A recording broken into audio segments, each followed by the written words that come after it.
Good morning, children. How are you? Fine. Well, I am going to teach you English in class 5th. Name of the book Spectrum Part 5. यानी अभी मैं आपको 5वीं कक्षा की अंग्रेजी की किताब पढ़ाऊंगा जिसका प्रथम अध्याय होगा। इसके लेखक चार्ल्स डिकिंस है, जिन्होंने लोग जो बचपन में कुछ बातों को याद करते हैं उन्हीं बातों को ध्यान में रखकर इस कहानी के माध्यम से बताने का प्रयास किया है। अब हम लोग उसी को पढ़ेंगे। I was born in Blunderstone, Suffolk. मैं सफॉक के ब्लंडरस्टोन में पैदा हुआ था। We lived in a good house with a garden. हम लोग बागीचा युक्त एक अच्छे से घर में रहते थे। There were many trees outside the house. घर के बाहर ढेर सारे पेड़ थे। My father had named our house the Rookery. मेरे पिताजी घर का नाम रूकरी रखे। It was because the rook, a bird, had made nests in all the trees in our property.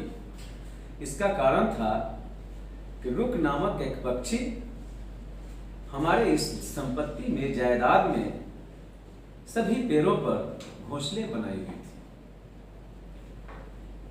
After my father's death and just before I was born, his aunt Betsy Trotwood visited our home.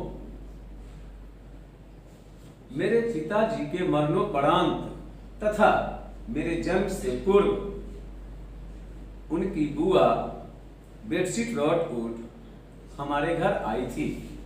वैसे तो आप लोग को बता भी चुके हैं, फिर भी जान लीजिए। ये अंत वर्ड जो है इसके कई मतलब होते हैं, जैसे चाची, मामी, बुआ, मौसी। Many things were about to change. अधिकांश चीजें बदलने ही वाली थी। Aunt Betsy gave her opinions. बुआ बेट्सी अपने रायों को देती थी, परामर्शों को देती थी। And expected all to listen and obey.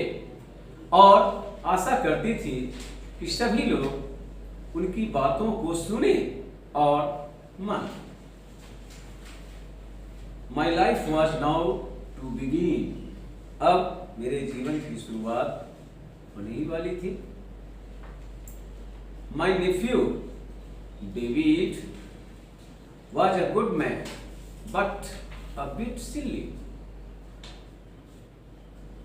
मेरा भतीजा डेविड एक अच्छा किंतु थोड़ा बेवकूफ आदमी था।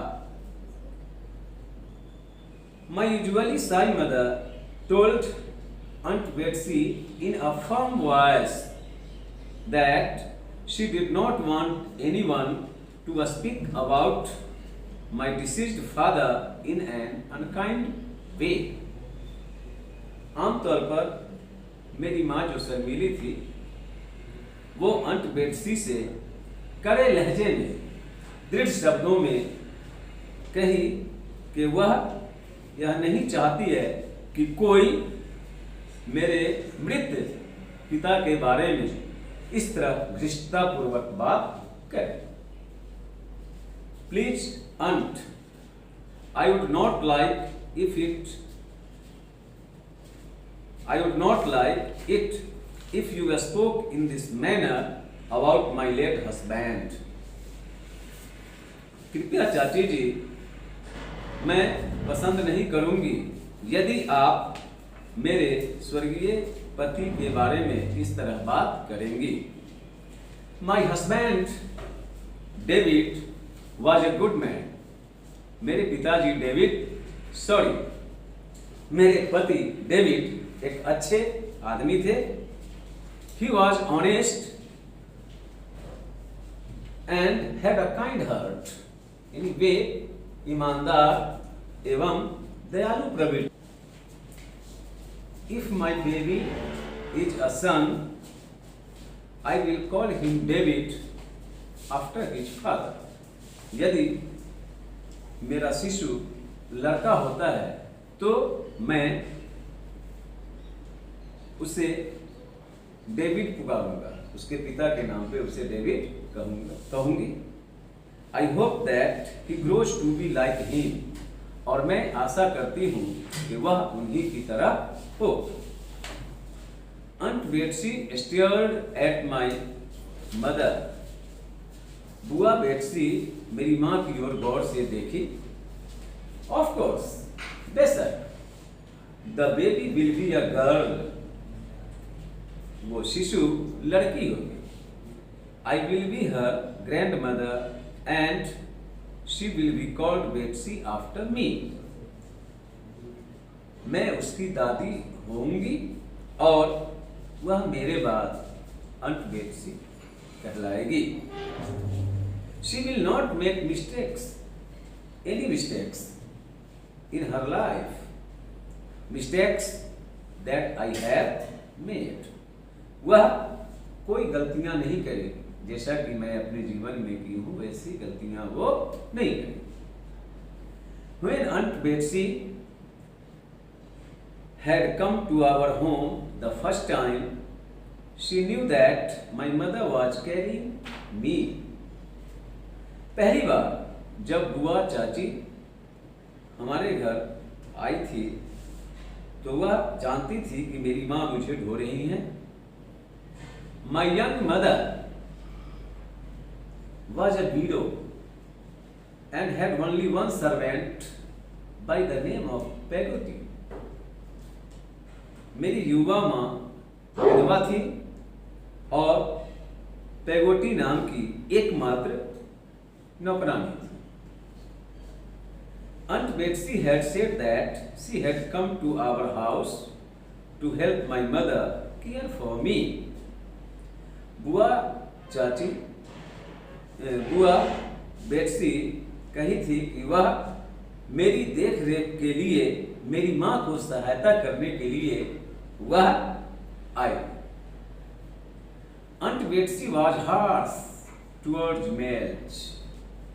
बुआ बेट्सी पुरुषों के प्रति थोड़ी उदासीन थी, मतलब उससे नफरत का भाव रखती थी पुरुषों से। This was due to the problems that she had with her husband who had ill-treated her. और यह इस कारण से था कि उनके पति उनके साथ बुरा बर्ताव करते थे। They had separated. वे लोग अलग अलग हो गए थे। वे दोनों यानी अंट बेट्सी और उनके पति, ये दोनों अलग हो गए थे। She now considered all men as silly and wicked who only made the lives of women difficult. अब वह सोचती थी कि सारे लोग मूर्ख और दुष्ट होते हैं जो औरतों के जीवन को कठिनाइयों में डालते हैं।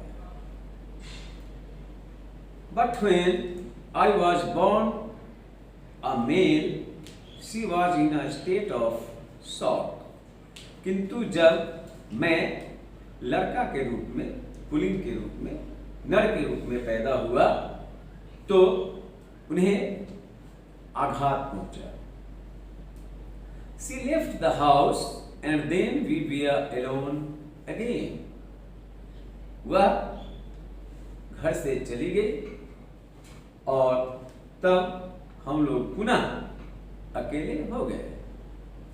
Fortunately, Peggotty was more than a servant.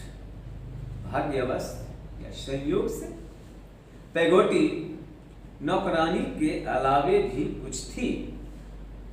She was like a friend to my mother and later to me as well. वह मेरी माँ की दोस्त थी, सहेली थी, और उनके बाद मेरी भी दोस्त थी। We were happy and made the most of our life together. हम लोग खुश थे और अपनी जिंदगी को एक साथ मतलब जीते थे। My mother would spend her evenings and wet days with Peggotty in the parlor, chatting, singing और reading. मेरी माँ शाम के वक्त तथा वर्षा वाले दिनों में पेगोटी के साथ बैठक में बात करती हुई, गाती हुई या पढ़ती हुई बिताया करती। At those times, they would rock me, a baby in their arms, till I fell asleep. उस समय में वे दोनों मुझे अपनी बाहों में झुलाती थी और तब तक झुलाती थी जब तक कि मैं सो नहीं जाऊं। Then one of them would put me in bed. तब उनमें से एक मुझे बिछावन पर रख दिया करती। On Sundays, we went to church and to my father's grave. रविवारों को यानी जो भी रविवार होते थे उन रविवारों में हम लोग गिरजाघर जाते और अपने पिताजी के कब्र के पास भी जाते। I felt safe knowing that he was close to us. मैं यह जानकर खुश होता था या अपने आप को सुरक्षित अनुभव करता था कि वे हम लोगों के पास हैं। I had many such tender memories of my childhood. मेरे पास मेरे बचपन की कुछ वैसी ही अनुभूति योग्य यादगार हैं। I do think about them and laugh at those pleasant times. मैं उन सबों के बारे में सोचता भी और उन खुशनुमा पलों पर हंसता भी। Peggotty's plump and red cheeks that looked like apples. पेगोटी के मांसल और लाल गाल थे जो बिल्कुल सेब के समान दिखते थे। So that every time she went out, I told her to be careful, else the birds would pluck her cheeks, thinking them to be fruit. और जब भी वो बाहर जाती तो मैं उनसे सावधान रहने के लिए कहता और कहता कि आप सावधान रहें, अन्यथा पक्षियां आपके गालों को फल समझकर तोड़ लें। Those were peaceful, happy times. और वे कितना मजेदार खुशनुमा पल थे, है ना, शांतिपूर्वक पल थे, क्षण थे। तो ये चैप्टर आपके कंप्लीट हुए और मैं आपसे बार बार ये रिक्वेस्ट करता हूँ कि आप इसे पढ़ें और अपने अभिभावक को भी पास में रखें और जहाँ आपको दिक्कत हो वहाँ उनसे फिर आप सहायता लें और इसके जो कुछ कठिन वर्ड्स हैं उसको भी समझ में लिखें और उसको फिर डिक्शनरी से कंसल्ट करके उसको बताएं। और फिर अब मैं इसका थोड़ा समरी बोल देता हूँ। इस कहानी के लिखने का मतलब यह है कि हम सभी लोग अपनी बाल्यावस्था में होते हैं, हम सभी लोग। तो बाल्यावस्था का जो काल होता है, समय होता है, बहुत ही वो खुशनुमा पल होता है, बहुत अच्छा होता है, जिसमें यहाँ तक कि देवता भी उस क्षण को ढूंढाने के लिए इस पृथ्वी पर आए हैं।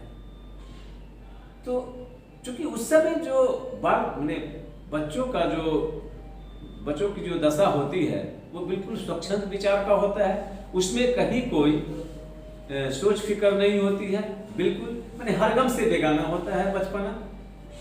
तो कहने का मतलब है कि ये लेखक आपको ये समझाते हैं और ये कहते हैं कि आप जो कुछ भी करें अभी बढ़िया ढंग से करें, है ना, और इस तरह कुछ करें कि फिर आपको बाद में जब आपकी याद आए तो आपको ऐसा लगे कि मैं बचपन में इस तरह अच्छे अच्छे काम करता था और फिर आगे भी मैं जारी रखूंगा।